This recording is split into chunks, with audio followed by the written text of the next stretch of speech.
Muy buenos días, estimados jóvenes. Bienvenidos a la clase de octavo de educación básica. Espero que se encuentren muy bien en cada uno de sus hogares. Continuaremos adquiriendo las destrezas que hemos visto hasta la anterior clase. Si me permiten, por favor, voy a empezar a compartir la pantalla y vamos a registrar la asistencia y de ahí continuamos, por favor.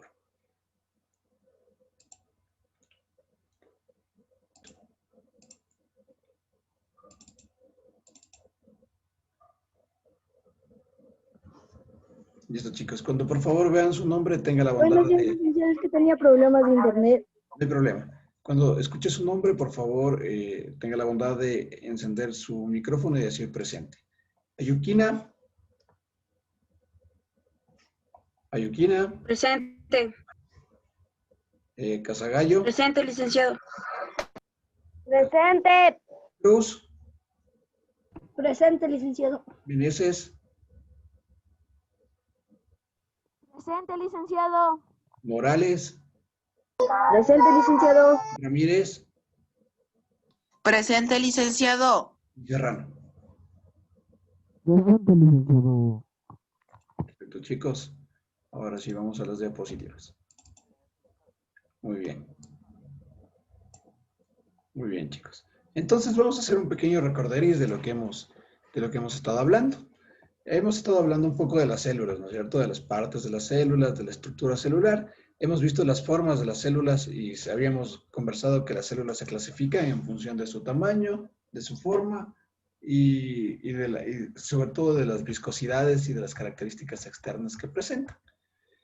Nos hicimos la primera pregunta que si todas las células son iguales y la respuesta obviamente era que no, debido a la complejidad que presentaba cada una de ellas. Podían ser largas, planas en el sentido morfológico, podían tener más organelos o menos organelos en el sentido de la composición interna y sobre todo habíamos hablado que a la interna su núcleo y su pared celular se encontraban bien definidas. Luego de esto también habíamos conversado sobre las células procariotas y las eucariotas, haciendo referencia al grado de complejidad. Habíamos dicho que las células procariotas eran aquellas que no tenían su ADN guardado o empaquetado en un núcleo celular. Entonces, lo tenían disperso en el citoplasma. Esas eran las células procariotas. Mientras que las células eucariotas eran aquellas que sí tenían su núcleo celular bastante bien definido. Es decir, sí aparecía, sí tenía la estructura deseada, pero sobre todo tenía el ADN justo adentro del núcleo y este núcleo estaba cubierto por una pared que se llama la membrana celular. Eran más complejas porque obviamente están compuestos por más organelos y realizan diferentes funciones. Sin embargo, las procariotas, a diferencia de las eucariotas, es que las procariotas sí tenían la posibilidad de vivir bajo diferentes condiciones, como por ejemplo la ausencia de luz, la ausencia de oxígeno, un alto contenido de azufre, etc. También habíamos visto que se clasificaban según la forma de la nutrición. ¿Y qué quiere decir que se clasifiquen según la forma de su nutrición? Quiere decir de que te permite saber cómo pueden adquirir los diferentes nutrientes. Por ejemplo, las células autótrofas tienen la posibilidad de adquirir sus propios nutrientes a partir de la fotosíntesis, es decir, gracias a la energía solar, y por lo tanto no necesitan de otro ser vivo o de alimentarse de otro ser para poder tener la energía necesaria. Mientras que las células heterótrofas tienen la necesidad, como podemos ver aquí en la gráfica, tienen la necesidad de ingerir o adquirir el alimento desde otras fuentes, obviamente de fuentes externas, ingresarla a su cuerpo, sintetizarla para producir energía con ayuda de oxígeno y expulsar dióxido de carbono. Entonces, también se podía clasificar según la nutrición. También teníamos las células según las formas. Las formas teníamos células aplanadas que tienen el parecido de la baldosa y para lo que generalmente se utilizan es para el revestimiento de tejidos. Mientras que las células alargadas es para la movilidad, para la transmisión de movimiento y te da la facilidad de que, por ejemplo, los huesos se puedan mover. Las células poligonales generalmente están compuestas por las células de los vegetales. ¿Y cuál es la característica de estas células vegetales? Es de que tienen la capacidad de darle estabilidad a la planta. Es decir, que la planta pueda ser fuerte y no se rompa. y también tiene la capacidad de almacenar diferentes sustancias. Y por la forma de las células también tenemos las células irregulares o proteoformes, que no tienen una estructura definida y más bien se adaptan al envase que les contenga. Puede ser un tubo de ensayo, etc. Las células esféricas tienen una forma de disco y generalmente suelen pertenecer al agua, la sangre y la savia, que les dan esta forma característica que ellas poseen. Y ahora, chicos, vamos a hablar sobre la estructura celular y cuáles son las partes de la estructura celular. Es decir, vamos a ver cómo están conformadas las células, cómo las células y sus órganos, qué función cumplen, es decir, cómo sintetizan energía, cómo se reproducen, etc. Los temas que vamos a tratar es la célula y las partes fundamentales y la estructura celular. Las destrezas con criterio de desempeño que vamos a hablar esta semana es describir con apoyo de modelos la estructura de las células animales y vegetales, reconocer sus diferencias y explicar las características, funciones e importancia de sus organelos. Para esto, empecemos obviamente por el Explora. Aquí les tengo un Explora bastante importante. ¿Por qué? Porque ustedes pueden ver las imágenes que estoy proyectándoles acá a la derecha. Estas son las células, chicos. Son células vistas por el microscopio. Pero ¿qué diferencia tiene la una de la otra? ¿Alguien puede decirme? ¿Qué diferencia tiene? Una es más abundante. Aparte de la abundancia, una característica más sencilla. Color. Color, perfecto. Está más dispersa. El color, ¿no es cierto? Miren, una está muy pintada y la otra está sin pintar. Esta técnica se llama tinción. ¿Alguien quiere leer lo que dice el Explora?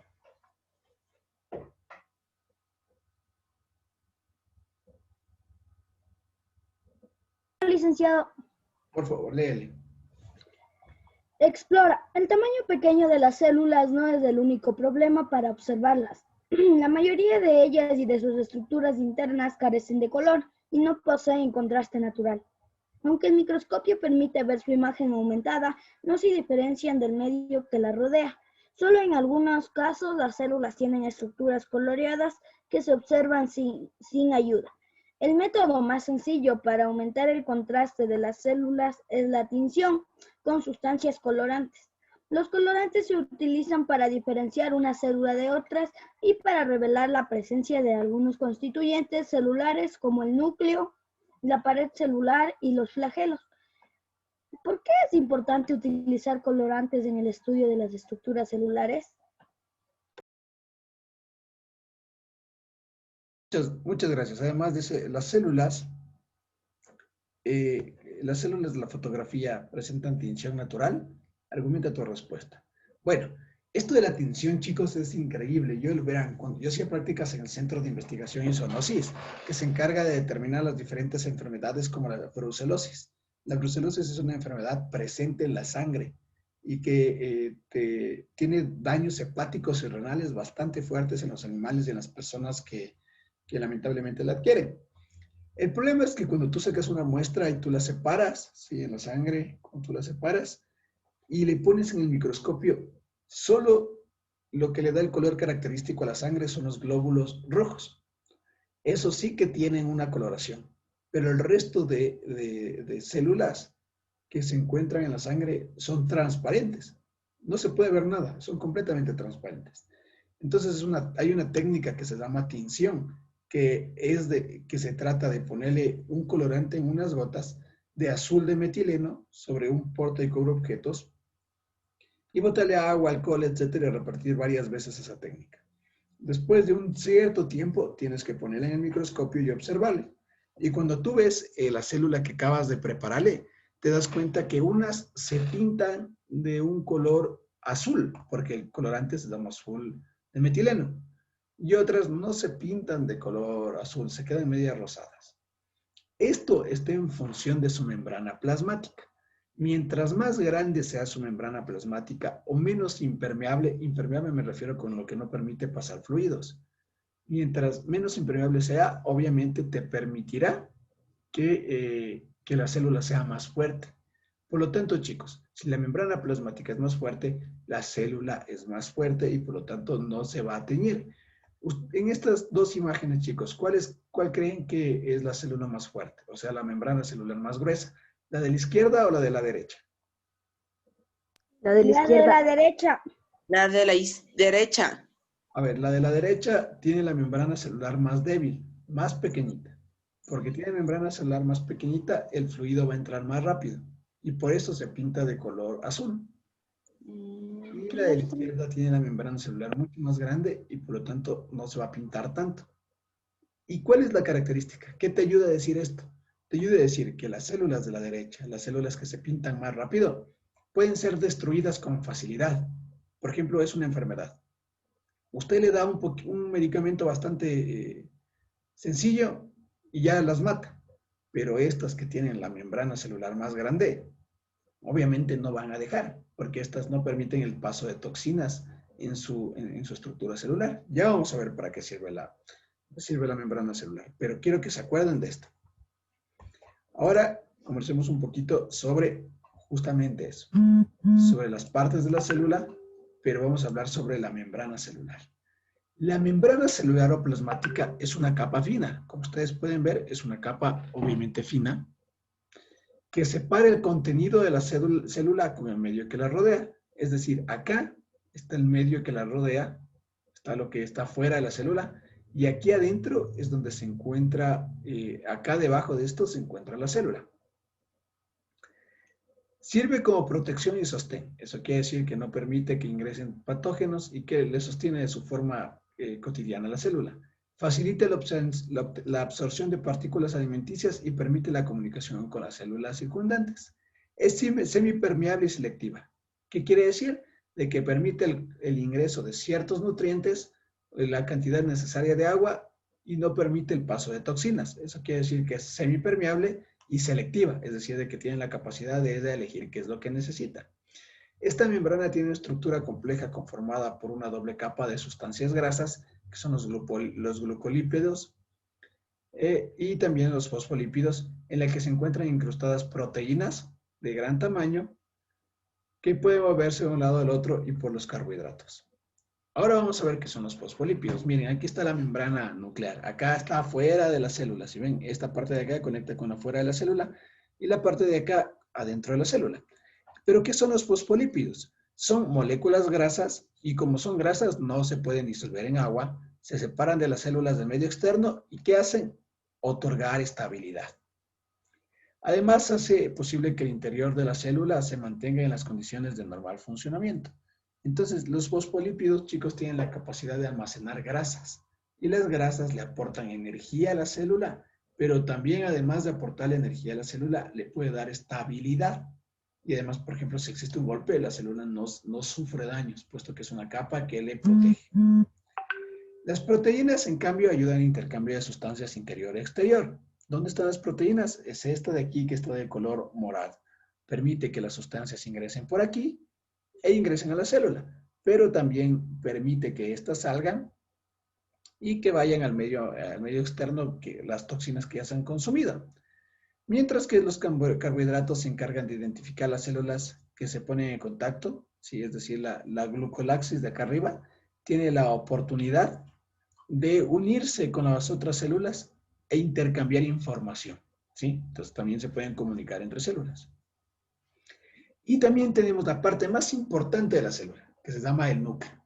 ¿Qué es el núcleo? Es una estructura central que contiene la información hereditaria y controla el funcionamiento de la célula. Es decir, de que aquí adentro, este es el núcleo, si lo pueden ver, aquí adentro se encuentra el material hereditario. Esto de aquí, esta cadena que ustedes ven de color azul, es el ADN. Y en el ADN se encuentran las cromosomas en donde está el material hereditario. Entonces, el núcleo es importantísimo, jóvenes, es importantísimo. ¿Por qué está compuesto? Está compuesto por la envoltura nuclear, que es una membrana formada por dos capas gruesas que separan el interior del núcleo del exterior del citoplasma. Esta envoltura nuclear tiene la facilidad de compartir información hacia afuera, es decir, hacia la célula, o hacia adentro, es decir, hacia el ADN, etc. Si ven que tiene algunos huequitos, entonces le permite una fácil comunicación. Y el nucleolo es una estructura esférica donde se fabrican y se ensamblan los ribosomas, es rico en proteínas y en ácido ribonucleico. También en el núcleo encontramos la cromatina. Pueden ver la cromatina. ¿En dónde se encuentra la cromatina? que es una sustancia colorada que consta de fibrillas de ADN. Aquí está el ADN y acá está la cromatina. ¿Sí? Esta molécula contiene la información hereditaria y también contiene los genes. Los genes son un segmento, que decir que es una partecita de este ADN, donde se almacena en forma de código genético la información que se determina las características internas y externas que son transmitidas en generaciones. Y ahora hablemos del citoplasma. El citoplasma es una estructura coloidal que ocupa el espacio entre la membrana celular y el nucleolo. Está formado por el citosol y el citoesqueleto de los órganos. Miren, aquí tenemos el citoplasma, ¿no es cierto? ¿Qué nos dice que es una estructura coloidal? Que está aquí arriba está la membrana celular y acá abajo está el núcleo. Por lo tanto, permite que entre estos dos, entre tanto la membrana como el núcleo, permitir cómo se va moviendo la información, cómo se va circulando la información, cómo va la célula actuando, cómo se va conectando con los diferentes organelos. Recordemos de que en las células procariotas el ADN se encontraba regado en el citoplasma. Ahora, para este caso, el ADN, como estamos hablando de una eucariota, para el caso, vemos de que el citoplasma le permite la comunicación interna y externa con los diferentes organelos de la célula. Y hablemos qué son los organelos. Los organelos son estructuras delimitadas por una membrana y tienen funciones específicas. En ellos están los cloroplastos, que se encargan de la fotosíntesis y obviamente la obtención de energía a partir de la luz, las mitocondrias, las vacuolas y el aparato de Golgi, que ya vamos a ver. También tenemos el citoesqueleto, que son estas partes de acá, ¿sí? ¿Qué es el citoesqueleto? Es una red de fibras que están compuestas por proteína y le dan esta característica estructura firme y además que tiene una característica selectiva porque está formada por microtubos, los mismos que permitirán que ingrese o que salga los nutrientes de la célula. Acá están los microtubos que les había conversado. Los microtubos primero le dan la fórmula a la célula y permiten el movimiento de los organelos y de las sustancias que produce. También tenemos los flagelos intermedios, que son estas coloraciones amarillas, que tienen la finalidad de mantenerlos en un solo lugar a diferentes organelos. Es decir, que algunos organelos no se muevan, se queden en el lugar en el que están. También tenemos microfilamentos que permiten el movimiento de las sustancias, es decir, son como las venas y las arterias de nuestros cuerpos, y el citosol, que es una matriz líquida con sustancias para el mantenimiento de las células. En el citosol generalmente se suelen almacenar sales, proteínas, azúcares, nucleolos y agua como una reserva energética. Es decir, que si hay una sequía, hay una cantidad de agua para que la célula pueda sobrevivir. Dentro de los organelos celulares, obviamente que se encuentran en todas las células, vamos a hablar sobre las mitocondrias. ¿Qué son las mitocondrias? Aquí podemos ver una mitocondria. Esta es la estructura de una mitocondria. La mitocondria son organelos que se encuentran al interior de casi todos los organismos. En su interior ocurre la respiración celular. Entonces, esta es la finalidad de la célula, en la mitocondria, de que se pueda respirar, de que la célula tenga la posibilidad de respirar.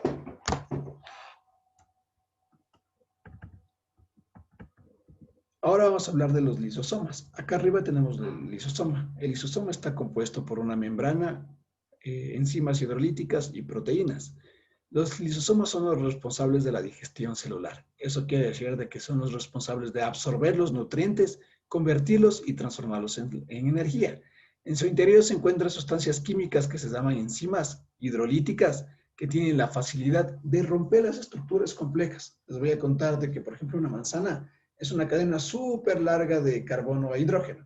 Entonces, los lisosomas se encargan de que el alimento, los nutrientes que ellos ingirieron, que deben ser cadenas bastante largas de carbono e hidrógeno, se rompan en estructuras más pequeñas y sencillas y sean aprovechados como energía.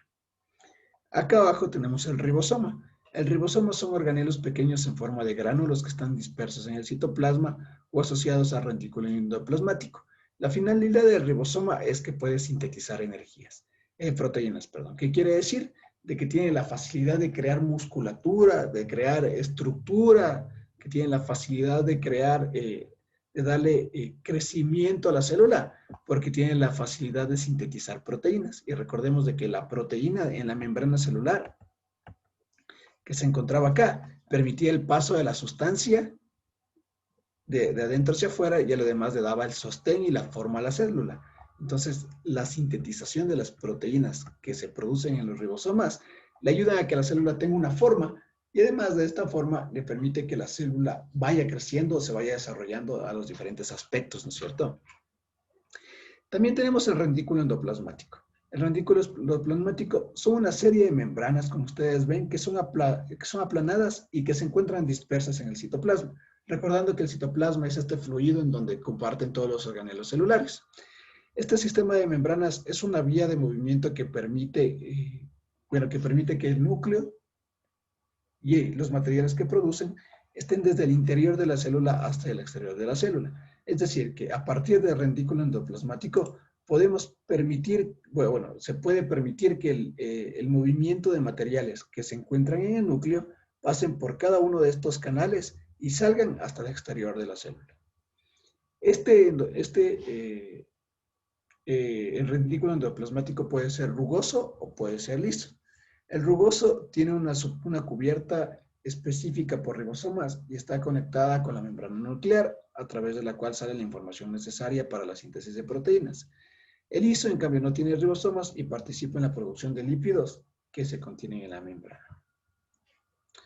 Y finalmente tenemos el aparato de Golgi. El aparato de Golgi es un organelo bastante importante, ya que está conformado por un conjunto de sacos membranosos y aplanados, como ustedes pueden ver.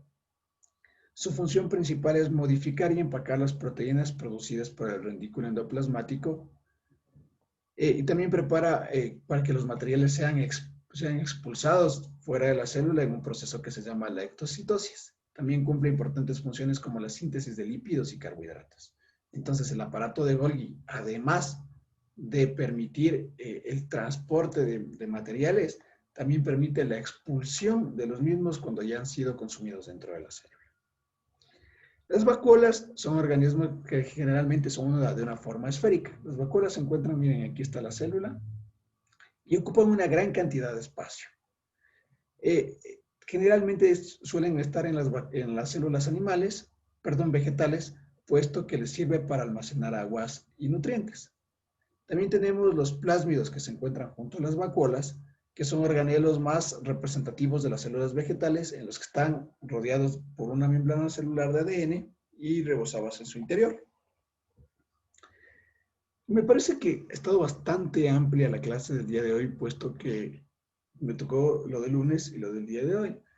Pero para sintetizar y para hacer su trabajo un poco más pequeño, en función de la siguiente clase, volver a topar estos temas y volver a conversarlos un poquito más, vamos a hacer una pequeña consulta de qué son los cloroplastos, los leucoplastos y los cromoplastos. Y además hacer un dibujo de cada uno de ellos.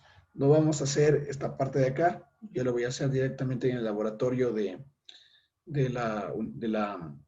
colegio, pero usted puede hacer la consulta de qué son los cloroplastos, los leucoplastos y los cromoplastos. Y vamos a dibujar un ejemplo de cada uno de ellos.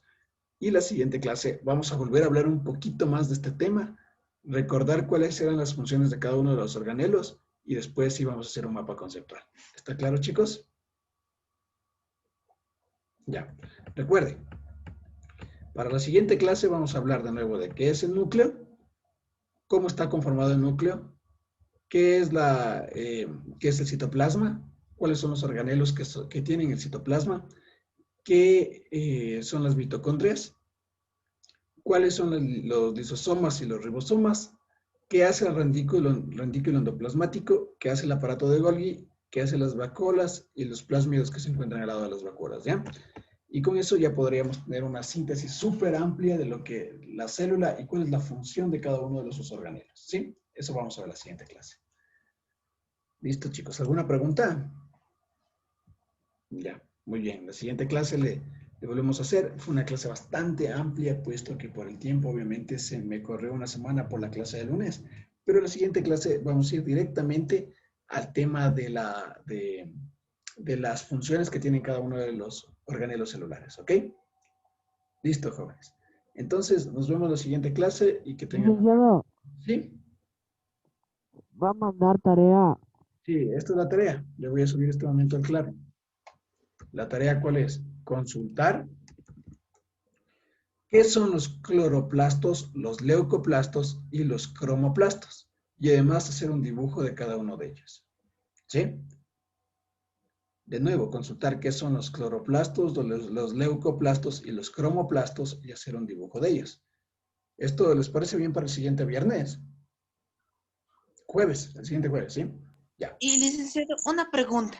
Dígame. Y esto que averigüemos tenemos que escribir y dibujar y subirla al Classroom. Sí, claro, como un deber, ajá. Solo eso. Solo eso. ¿Sí? Ya, gracias, licenciado. Cuídese. Ya, ya chicos, perfecto. Entonces nos vemos la siguiente semana y que tengan un gran fin de semana. Que les vaya muy bien. Hasta luego.